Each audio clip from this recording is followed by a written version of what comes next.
உன்னதமானவரின் மறைவிலிருக்கிறவன் சர்வ வல்லவருடைய நிழலில் தங்குவான். சங்கீதம் 91ஆம் அதிகாரம் 1வது வசனம்.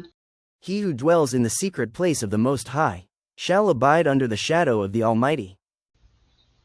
நான் கர்த்தரை நோக்கி, நீர் என் அடைக்கலம், என் கோட்டை, என் தேவன், நான் நம்பியிருக்கிறவர் என்று சொல்லுவேன். சங்கீதம் 91ஆம் அதிகாரம் 2வது வசனம். I will say of the Lord, He is my refuge and my fortress. My God, in Him will I trust. Psalm chapter 91 verse 2. அவர் உன்னை வேடனுடைய கண்ணிக்கும் பாழாக்கும் கொள்ளை நோய்க்கும் தப்புவிப்பார். சங்கீதம் 91ஆம் அதிகாரம் 3வது வசனம். Surely He shall deliver you from the snare of the fowler and from the perilous pestilence. Psalm chapter 91 verse 3.